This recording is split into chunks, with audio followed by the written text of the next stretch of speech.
नमस्कार साथियों, एक बार फिर से आप सबका न्यू लाइव विद दीपक में बहुत बहुत स्वागत है। मैं दीपक कुमार साहू। आज आप लोगों को घरेलू नॉलेज से संबंधित बहुत महत्वपूर्ण चीज सिखाऊंगा और वो है, आप थंबनेल देखकर जान ही गए होंगे कि बाल्टी में कितना लीटर पानी आएगा।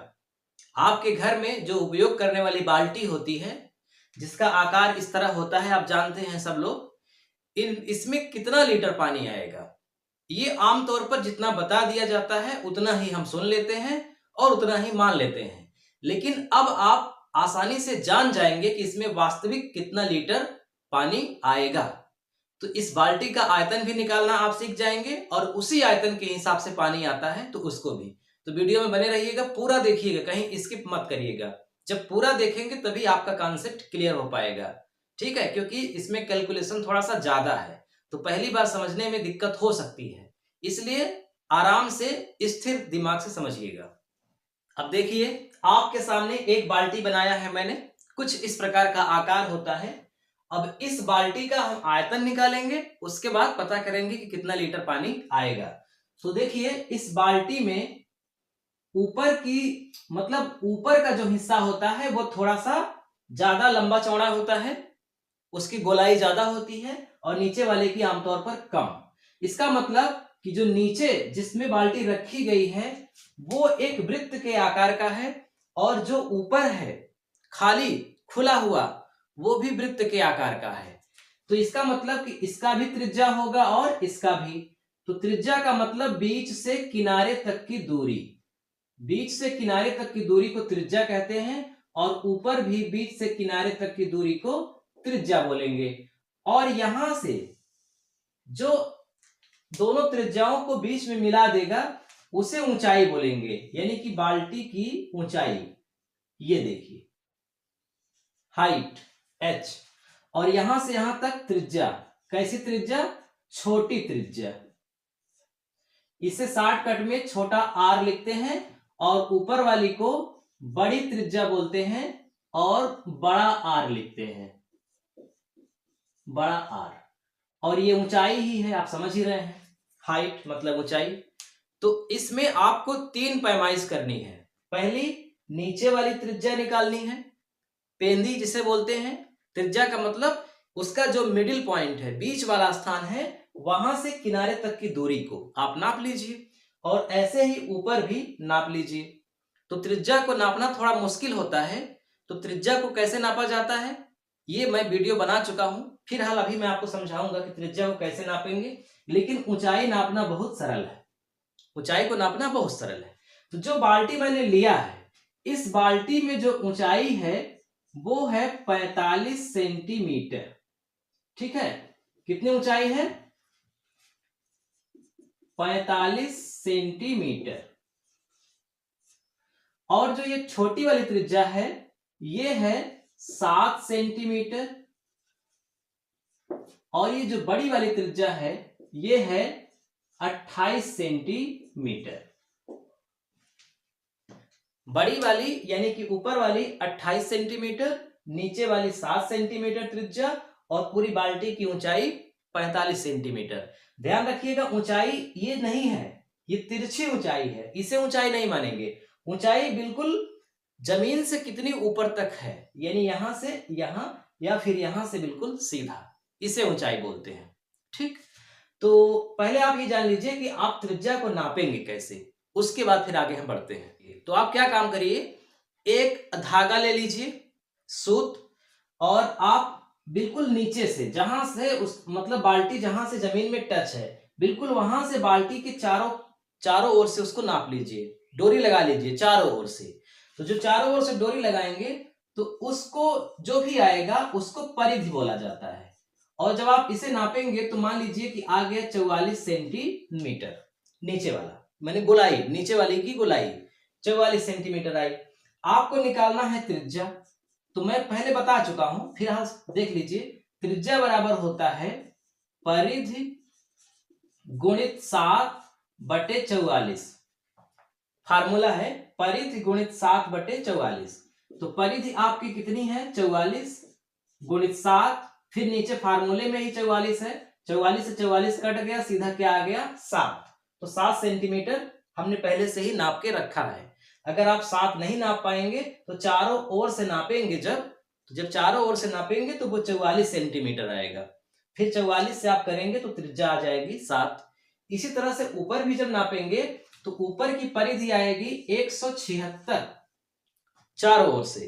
तो 176 में 7 गुणा करके नीचे 44 कर दीजिए तो हो जाएगा 44 चौको 176, फिर 7 चौक 28, तो 28 सेंटीमीटर आएगा। तो कुल मिला के आप त्रिज्या आराम से निकाल सकते हैं। त्रिज्या निकालने का फार्मूला आपने देख लिया, और ये त्रिज्या निकालने का फार्मूला इसीलिए मैंने दिखाया कि ताकि आप ये कंफ्यूजन में न रहे कि बीच कहां से है, कि कहां से हम डोरी लगाएं तो किनारे तक जाए। तो बीच मत नापिए, चारों ओर से नाप करके इसी फार्मूले से त्रिज्या निकाल दीजिए। तो त्रिज्या निकल गई ना, 7 सेंटीमीटर नीचे वाली, 28 सेंटीमीटर ऊपर वाली, और बाल्टी की ऊंचाई कितनी है 45। अब आप क्या करेंगे, बाल्टी का निकालेंगे आयतन। अब आपको ध्यान से समझना है, बाल्टी का आयतन, इसको निकालने का सूत्र क्या होता है, ये आप ध्यान से समझिए। बाल्टी का आयतन सूत्र है 22/21 गुणित h, एक ब्रैकेट में, और दूसरे ब्रैकेट में r का वर्ग प्लस छोटा r का वर्ग प्लस r गुणित छोटा r। ये फार्मूला है बाल्टी का आयतन निकालने का। समझिए, 3 चीजें मैंने लिखा है और इन्हीं तीनों की यहां पे जरूरत है। ये छोटा r का मतलब ये और ये, बड़ा R का मतलब ये वाला R और ये वाला R, और H का मतलब ऊंचाई। आप इसे हिंदी में शब्दों में भी लिखना चाहें तो लिख सकते हैं। शब्दों में लिखना चाहेंगे तो लिखिए 22/21 गुणित ऊंचाई गुणित बड़ा R का मतलब बड़ी त्रिज्या का वर्ग, यानी स्क्वायर है, प्लस छोटी त्रिज्या का वर्ग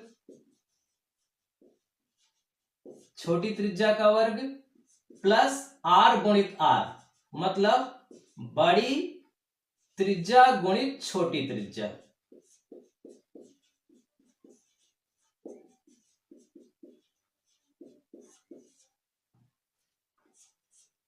ये सूत्र है, आप इसे याद कर सकते हैं। कभी भी बाल्टी का आयतन निकालना होगा, आप इसी का सूत्र इस्तेमाल करेंगे। चाहे इस तरह की बाल्टी हो, अगर दोनों तरफ की लंबाई, मतलब जो ऊपर की मोटाई है, अगर वही मोटाई नीचे भी है तब भी आप यही फार्मूला लगा दीजिए, आ जाएगा। अगर ऊपर पतली हो गई है, नीचे मोटी हो गई है, तब भी यही फार्मूला लगाइए, आयतन आ जाएगा।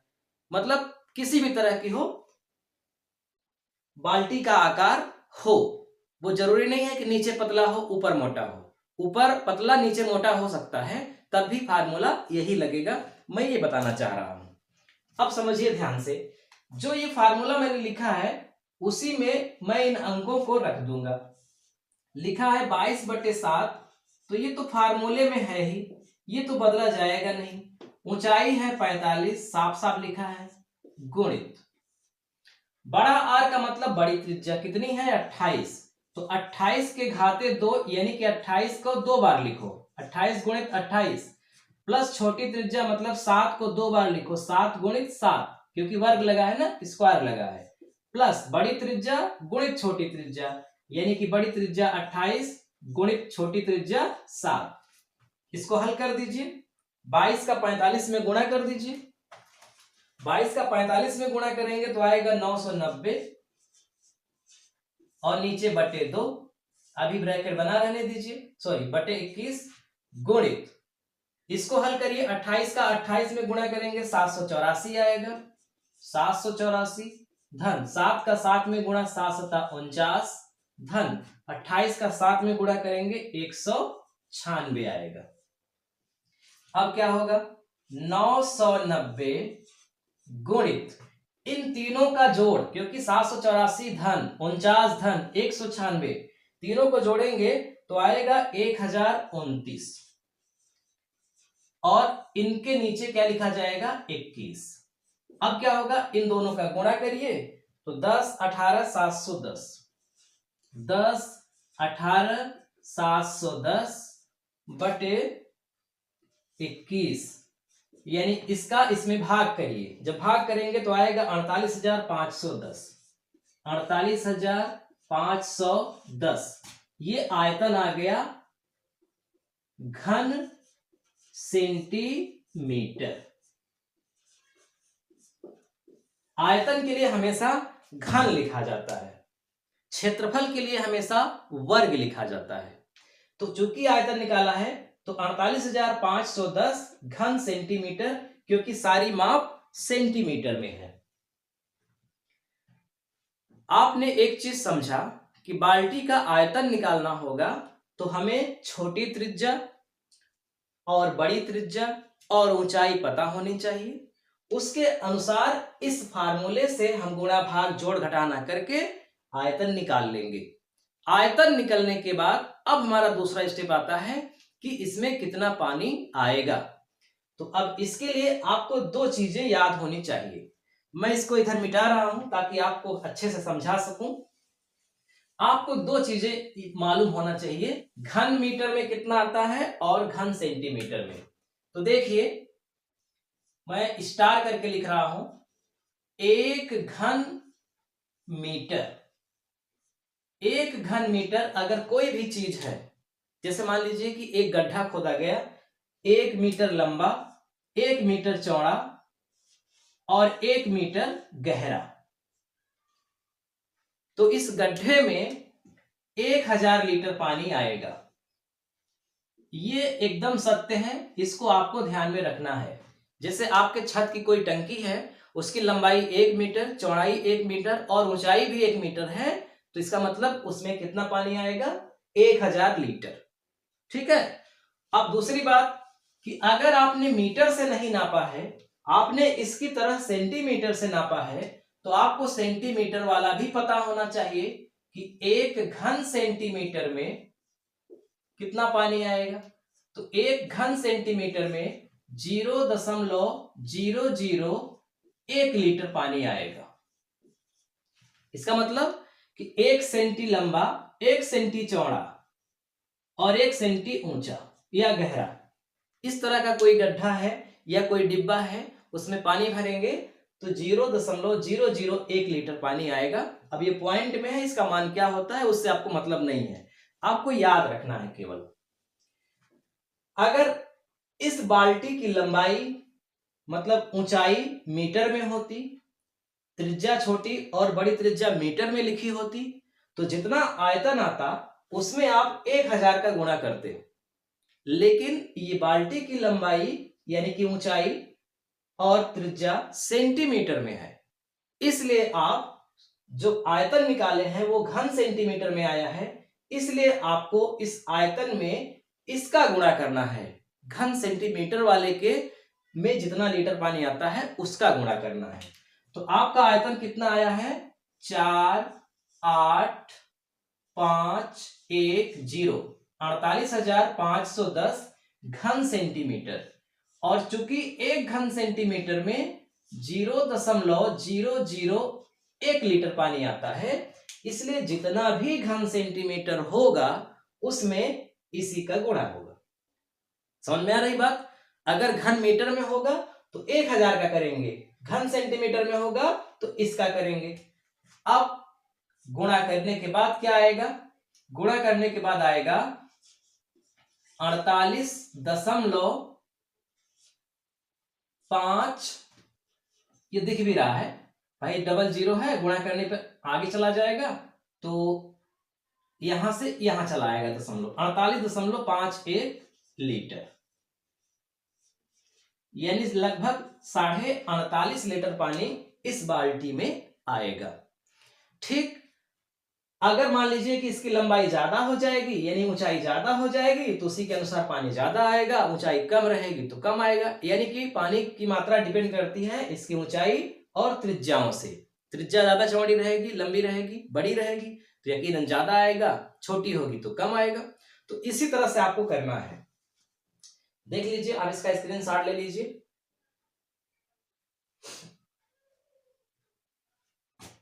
उम्मीद करता हूं कि मैंने जो कुछ भी आज आपको समझाया कि बाल्टी का आयतन कैसे निकालेंगे और फिर आयतन के बाद पानी उसमें कितना आएगा ये कैसे करेंगे, पूरी बात आपको समझ में आ गई। यहां मैंने दोनों चीज लिखा है। जब भी आप टंकी वाला मामला करेंगे मीटर से नाप करके तो वहां जितना आयतन आएगा उसमें 1000 का गुणा करिएगा, लेकिन सेंटीमीटर से अगर आप नापे हैं तो जितना आयतन सेंटीमीटर में आया है उसमें इसका गुणा करना है। ठीक है। अब इसी तरह से फुट में भी हो सकता है, तो फुट को हम वर्ग मीटर घन मीटर में बदलेंगे तो वो किसी अगले वीडियो में हम आपको बता देंगे डिटेल में। अब ज्यादा वीडियो बड़ा हो जाएगा इसलिए मैं नहीं चाह रहा हूं, और मेरा उद्देश्य ये है कि आप पूरा कॉन्सेप्ट को समझें कि आपको मैं सिखा क्या रहा हूं। मैंने आपको बाल्टी का आयतन निकालना सिखाया। ठीक, तो वीडियो कैसा लगा कमेंट करके हमको जरूर बताइएगा, और आप किस टॉपिक पर वीडियो चाहते हैं जरूर कमेंट बॉक्स में लिखिएगा। और पहली बार देख रहे हैं तो चैनल को सब्सक्राइब कर लीजिए, घंटी भी चालू कर लीजिए, ताकि जैसे ही कोई नया वीडियो हम डालें वो आपके पास पहुंच जाए। ठीक है, मिलते हैं अगले वीडियो में। नमस्कार।